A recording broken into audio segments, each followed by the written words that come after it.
아홉 번째 재앙은 애굽의 전역에 흑암이 임하는, 그것도 3일 동안 흑암이 임하게 되는 재앙이었습니다. 그럼에도 불구하고 이스라엘 땅에는 광명이 있었다.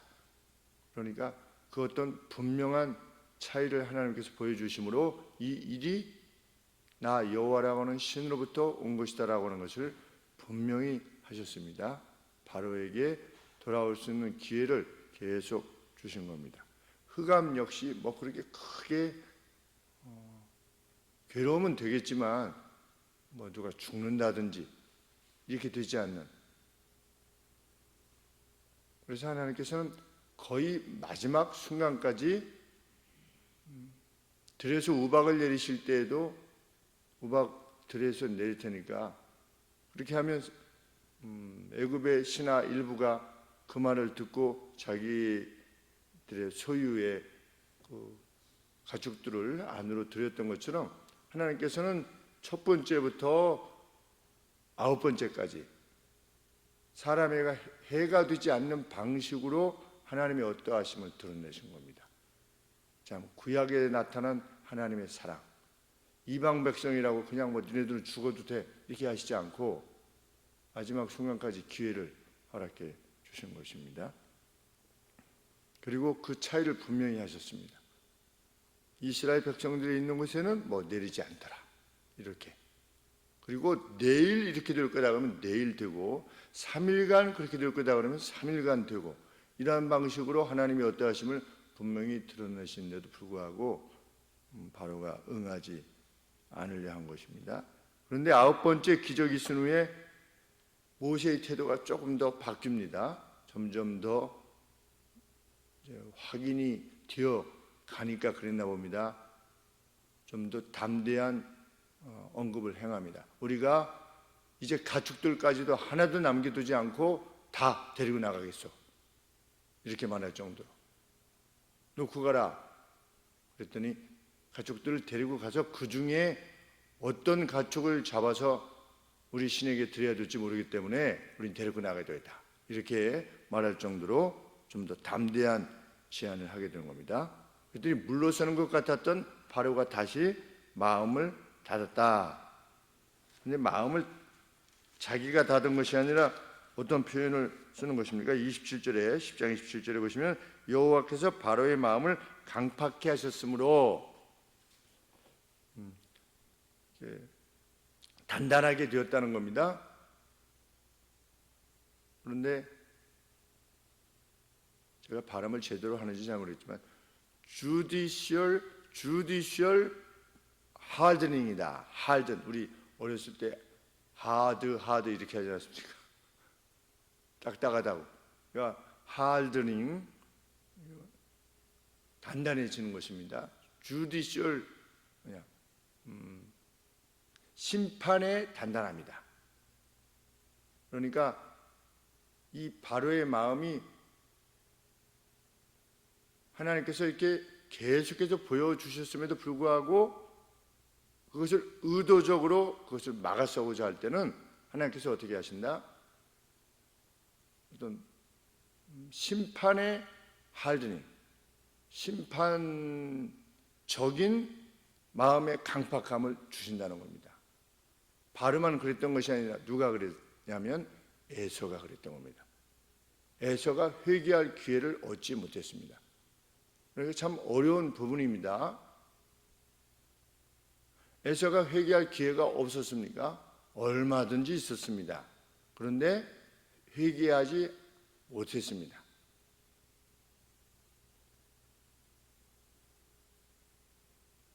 예수님의 제자들이 가서 어떤 집에 주님의 이름으로 평안을 구했을 때 그것을 거부하는 집에서 제자들 보고 나오라고 그러셨습니다. 하나님은 무조건 끝까지 용서해 줘야 되는 신 아니야? 라고 하는 식의 반응을 보이는 이 얘기는 하나님께서는 judicial hardening, 허락지 않아야 하신다는 겁니다. 참 무서운 말씀입니다.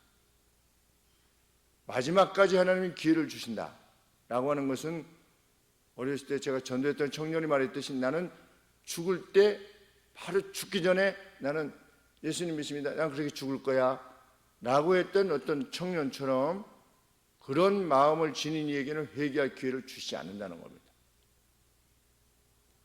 하나님께서 하나님 자신을 선명하게 드러내셨음에도 불구하고 돌아서지 않을 때, 심지어 하나님은 이 자연을 통해서도 선명하게 드러냈다고 하시지 않습니까?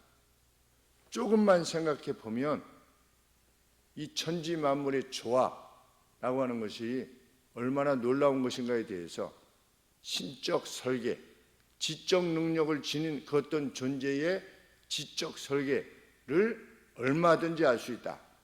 그런데 오염된 그리고 죄로 인해서 사람들이 그것을 인정하지 않을 뿐이다. 그래서 우리 로마서에 보면 변명할 수 없다고 그랬습니다. 무서운 말씀입니다. 나는 못 들었어요. 예수님에 대해서 변명할 수 없게 될 것이다. 이렇게 말씀하셨습니다. 그러니까 우리가 얼마나 심령이 예민하게 이 자연에 주어진 하나님의 계시, 하나님의 존재에 대한 계시, 그리고 성경의 계시, 이 말씀을 따라서 주의 깊게 그 신의 음성을 들어야 되는가라는 것을 알게 됩니다. 왜? 민감하지 않으면 이렇게 보아도 9가지를 보아도 그것을 받아들이지 않으려 일부러 거부하기 때문입니다. 하나님의 말씀에 거부하고자 하는 것이 인간 본성의 마음이라고 하는 것, 하나님의 말씀이 주어질 때 기분이 나쁘다는 것, 그것이 오염된 인간의 본성이라고 하는 것, 거부하고 싶다는 것, 우리가 인식해야만 될 것입니다. 하나님이 이제 심판하시는 겁니다. 그런데 이 한 가지 재앙을 더 더하실 것인데 미리 모세에게 말씀하시는 겁니다. 이전까지는 내가 이렇게 하면 바로가 내보내게 될 것이다 이렇게 말씀하신 적이 없습니다. 그런데 이제 9가지 재앙을 하신 뒤에는 이 재앙을 한 다음에는 내보내게 될 것이다. 그런데 보통 내보내는 것이 아니라 너희를 막 쫓아내듯이 몰아내듯이 너희를 몰아내게 될 것이다. 그게 무슨 말씀인가? 지금 이러이러한 이적을 통해서도 마음이 변하지 않는데, 그런데 하나님은 여호와라고 하는 뜻이 무엇이라고 했습니까? 나는 내가 될 그다.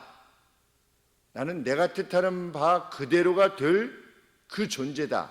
그러면 나머지는 하나님 자신이 내가 이렇게 될 바로 그 존재라고 본인에 대해서 이렇게 말씀하신다면 본인이 뜻하신 바가 나머지 거야 그대로 다 이루어지는 거 아니겠습니까? 우리가 의도하는 바를 오늘 점심은 뭐 먹어야 되겠다, 저녁에 뭐 먹어야겠다, 그거 얼마든지 할 수 있죠. 그런데 내가 뭐 하다가 설거지를 하다가 이렇게 싹 베일지 어떻게 알겠습니까? 본인에 대해서는. 그런데 하나님은 어떤 분이시다? 내가 의도하고자 하는 바로 그가 나다. 내 스스로에 대해서 우리는 암에 걸려도 어떻게 할 수 없지 않습니까? 난데도 어떻게 할 수 없어요. 그런 존재가 우리입니다. 내 안에 암이 생기는데도 그걸 막을 수가 없어요. 그런 존재가 뭘 그렇게 대단하다고 우리 자신에 대해서 이러쿵 저러쿵, 남에 대해서 이러쿵 저러쿵 할 수 있는 존재가 되겠습니까? 실은. 그런데 하나님 자신은 내가 될 그다라고 말씀하시는데, 그러므로 이제 한 가지만 더하면 어떻게 될 거다? 바로가 너희를 몰아내듯이 보내게 될 것이다. 이렇게 말씀하시는 것입니다. 기적이 일어날 것이라는 겁니다. 어떤 결과에 대해서. 그리고 애굽으로부터 출발에 대해서 이제 밝히시면서 하나님이 이렇게 말씀을 하십니다. 2절 말씀에 백성에게 말이라. 뭐라고? 남녀로 각기 이웃들에게 은금 패물을 구하게 하라. 이렇게 이스라엘 백성들로 하여금 은과 금을 애굽 백성들에게 은을 주시오, 금을 주시오 라고 하게 해라. 이렇게 하나님이 말씀하십니다. 왜? 창세기 15장 14절에서 말씀하신 아브라함에게 430년 전에 말씀하신 말씀을 이제 성취할 시점이 되었기 때문입니다. 15장 43절에 뭐라고 말씀하셨습니까? 15장 14절에 창세기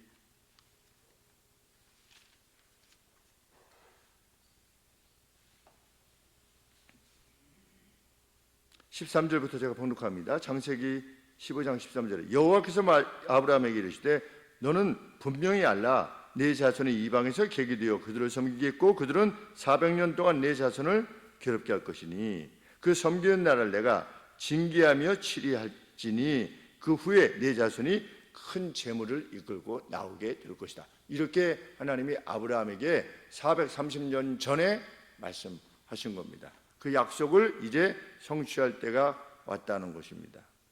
하나님께서는 출애굽이라고 하는 어떤 그 큰 골격의 약속만 지키는 분이 아니십니다. 성경은 주신 약속 하나하나를 세밀하게 다 반드시 이루시는 분이시다. 이런 차원에서 우리 달란트 비유가 얼마나 우리에게 힘이 되는지 알 수 없습니다. 주인이 왕이 돌아올 것이다. 맡겼다가 청직이 그날 회개할 날이 올 것이다. 어카운트를 내가 준 것을 가지고 어떻게 했니? 이것을 회개할 것이 반드시 올 것이다. 이 약속도 주님이 반드시 지키실 겁니다. 그러니 오늘 우리가 나 홀로 견디다 못해 쓰러지는 그러한 것이 되어질 때 그것은 분명히 주님이 상 주시는 그 이유가 될 것이다 라고 하는 것을 믿고 용기를 지니게 된 것입니다. 얼마 안 남았습니다. 제가 어제도 윤희한테 그랬습니다. 아빠 20년 남았다. 이제 금방 간다. 저쪽에서 이쪽으로 온 게 벌써 9년이고 개척한 지가 벌써 25년이다. 금방 간다. 하나씩 하나씩 빼지요. 그 뒤에 무엇이 있을 거냐? 주님으로부터 1차적인 판단이 있으시겠죠. 숨을 거두고 이제 영혼이 떠나면 천국, 지옥 둘 중에 하나니까.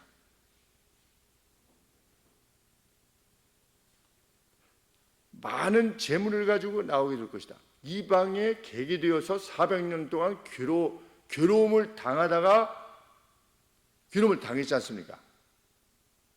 지금 아브라함도 당하고 있는 겁니다. 왜? 객이니까. 이때부터 430년입니다.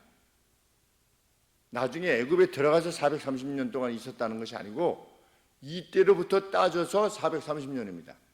출애굽 시기까지. 하나님의 예언의 말씀은 무엇입니까? 이방에 객이 되어 있다가 괴로움을 당하다가 내가 징치 10가지 재앙을 하다가 그 다음에 나오게 되는데 나오는 시점에서 많은 재물을 가지고 나오게 될 것이다. 이러한 기적들이 연속되어지게 되면 어떤 것은 가령 예를 들어서 착한 바로가 나왔어요. 그래가지고서 야 너희도 좀 돌아가 라고 만약에 한다면 그건 그럴 수도 있는 거 아니겠는가 이런 생각이 들지 않겠습니까? 그런데 그것이 아니라 징치한 다음에 나오게 될 건데 나올 때 그냥 나오는 것이 아니라 많은 재물을 가지고 나오게 될 것이다. 이렇게 이 약속들이 하나씩 하나씩 성취되어질 때 무엇을 확인하게 되느냐? 역사를 주관하시는 신이 존재한다는 사실을 인식하게 되는 그 큰 줄기의 세계관을 갖게 되는 것, 그것이 하나님이 이스라엘 백성에게 주기를 원하시는 겁니다. 우리 신이 다른 종교를 뭐라고 하는 것이 아니라 가령 예를 들면 우리 부처님이 이렇게 하면은 우리를 도와주십니다. 우리 부처님이 이렇게 기도를 하면 합격시켜 주십니다. 그런 것처럼 우리 하나님이 이렇게 하면 이렇게 해주십니다. 이렇게 해주시면 이렇게 해주십니다. 라고 하는 것 자체가 믿음을 가져올 수 없다는 겁니다. 성경은 적어도 그것이 아니라 성경은 미리 말씀하시고 그것을 구체적으로 이루어 가시는, 정확하게 이루어 가시는 하나님, 그 하나님의 존재를 우리에게 그렇게 말씀하려고 하시는 거고, 그 신존재라고 하는 것을 말하는 것입니다. 그런데 이 찬송가도 보면 참 안타까운 것들이 많습니다. 순 자기에 관계된 거예요. 전부 다.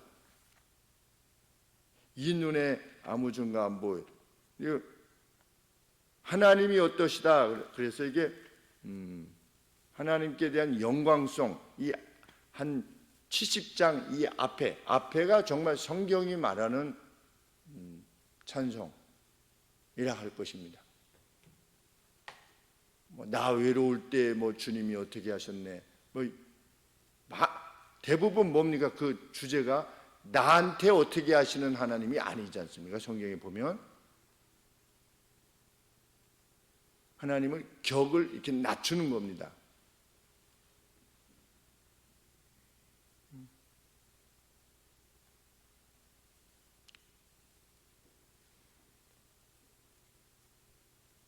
여호수아가 여리고성이 무너지고 나서 무엇이라고 말했습니까? 그 여리고성에 대해서 너희는 이 여리고성을 다시 재건하지 말아라.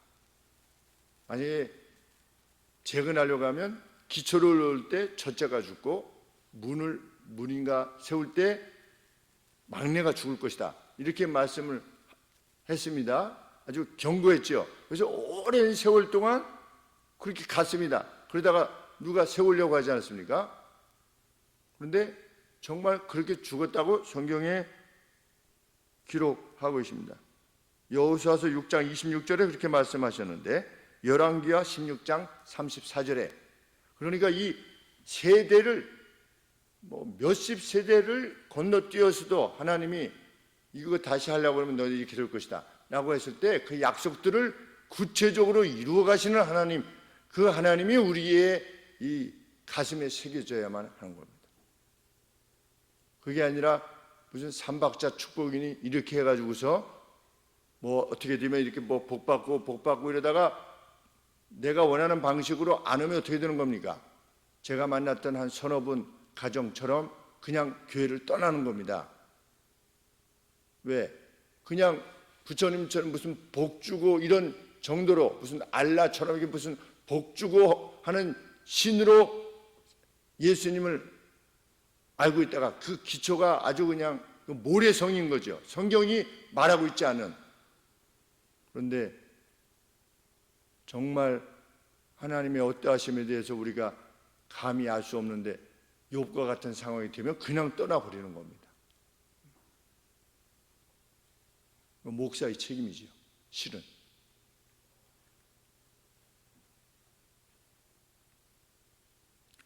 애굽인들로부터 패문을 구하라.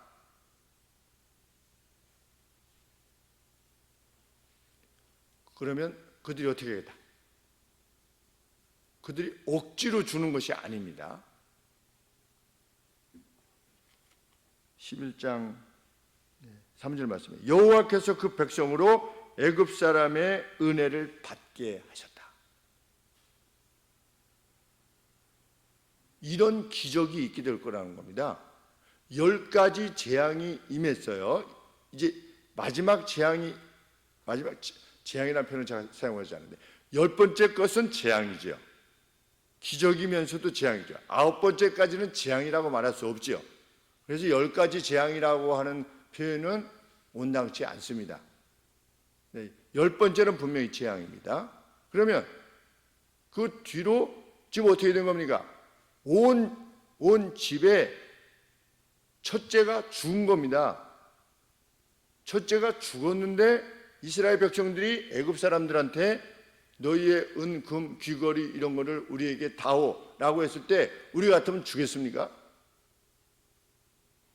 내가 지금 아들이 죽었어요. 그때 당시는 요새처럼 안 낳고 하나 낳고 둘 낳고가 아니지 않습니까? 우리 어렸을 때도 보면 10명 난 집안들도 있고, 근데 딸만 나는 집이 아니라 10명 정도 나면 아들은 적어도 하나가 있지 않겠습니까? 그러면 지금 아들이 죽은 겁니다. 10번째 재앙에. 그런데 이스라엘 백성이 우리에게 좀 다오라고 했을 때 어떻게 할 거라는 겁니까? 그 사람들이 너희를 총애하여서 이 은금 패물을 너희에게 주게 될 거다. 하나님이 이렇게 말씀하시는 겁니다. 그러한 기적이 일어날 것이다. 말도 안 되는 일이 일어날 것이다. 우리 장례식장 같은 데 가서도 그냥 일반적으로 예전에는 웃을 수가 없지 않습니까? 요새야 뭐 그냥 죽음 자체에 대해서 이렇게 별 적이 없어서 우리 믿는 사람들이야 천국 가신 거니까 이렇게 하지만 일반적으로 뭐 웃는다? 그런데 구해라, 그들이 줄 것이다. 그런데 단순히 주는 것이 아니라 총애하여서 주게 될 것이다. 그 호의, 그들이 지닌 호의가 어디서부터 온 거냐? 내가 그들에게 허락할 것이다. 이렇게 말씀하시는 겁니다. 그래서 어떻게 했습니까? 12장 36절에 여호와께서 애굽 사람으로 백성에게 은혜를 임하게 하사 그들의 구하는 대로 주게 하심으로 그들이 애굽 사람의 물품을 취하였더라. 그냥 지금 아들 죽었는데 그 집에서 어떻게 한 겁니까? 필요해? 우리가 줄게. 이런 거 다 줬다는 겁니다. 말도 안 되는 기적이 일어난 겁니다. 성경은 그렇게 말하고 있는 겁니다. 하나님이 하시고자 하면 그 무엇도 이루어내신다. 그런 하나님이시다. 그렇다면 그분이 위하는 백성이 된다는 것, 그것이 무엇을 의미하는가는 명확한 것입니다. 그런 하나님이 우리를 위하시는 그의 백성이 된다는 것, 그게 무엇이냐? 하나님은 이후로 홍해도 가르시고 그분이 위하시기에 만나도 주시고 메추라기도 주시고, 그런데 그 만나가 궁극적으로 이후에 무엇에 대한 회고가 될 것인가? 예수님께서 하늘의 떡으로 내려오신, 먹으면 영생하는 그것을 하나님께서 허락하실 것이다. 그것과 연관되어지는 것입니다. 홍해에 대해서 사도 바울은 무엇이라고 말했습니까? 홍해에서 세례를 받았다. 이런 표현을 썼습니다. 하나님의 백성, 우리가 요단강은 무엇입니까? 죽음이죠. 요단강을 건너서 우리가 가나안에 들어가는 애굽, 우리 천리역정에 보면 장망성, 망할 수밖에 없는 애굽 장망성을 나와서 그 죄악된 세상에서 떠나서 홍해에서 우리가 세례를 받고 예수님 믿고, 그 다음에 요단강을 건너서 죽음을 건너서 가나안에 들어가는, 천국에 들어가는, 이것을 표현하죠. 사도 바울이. 그렇게 성경은 거시적인 것을 늘 말씀하고 있는 것입니다.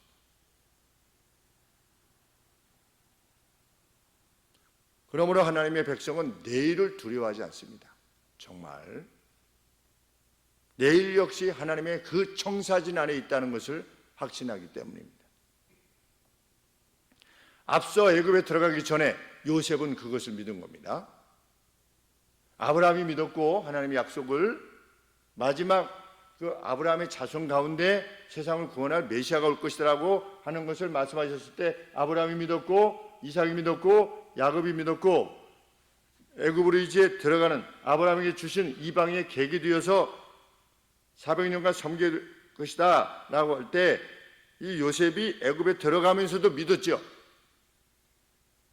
그래서 죽을 때 뭐라고 그랬습니까? 내 뼈를 반드시 여호와께서 우리를 이제 아브라함에게 주신 약속대로 가나안으로 가게 하실 건데 내 뼈를 반드시 캐내어 가지고 거기다가 묻어다오. 그리고 죽지 않았습니까?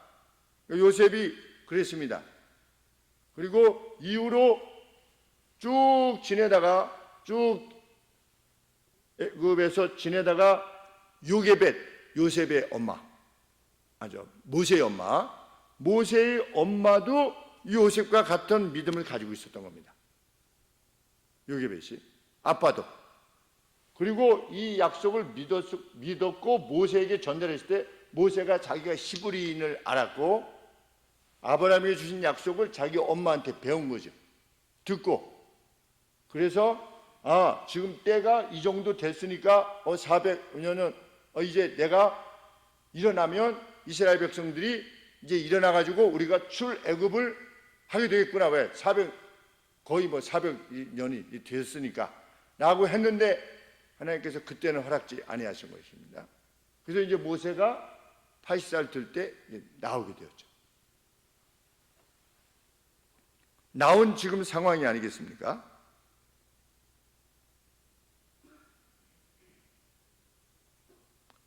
그런데 모세가 믿고 있었던 것처럼 이 이스라엘 백성 내에 유다와 다말, 이 베레스라고 하는 그 유다 지파 이후로 가나안에 들어갔는데 이 첫 성의 여리고성의 라합, 그리고 보아스, 이런 관계 속에서 누가 나온 겁니까? 다윗이 나왔죠. 다윗에서 하나님이 또 약속을 주시기를 너희 후손 가운데 그가 올 거다. 다윗도 믿고 갔죠. 그러다가 예수님이 오셨죠. 성취하셨습니다. 그것이 하나님께서 아담과 하와가 범죄한 이후로 여인의 후손을 보낼 것이다. 사람의 형태로 보내시겠다는 거죠. 여인의 후손으로. 당연히 여인의 후손이지. 어렸을 때는 그런 생각을 했습니다. 근데 그게 아니라 육신의 형태로 오시겠다고 약속을 하셨는데 그 약속을 이루셨습니다.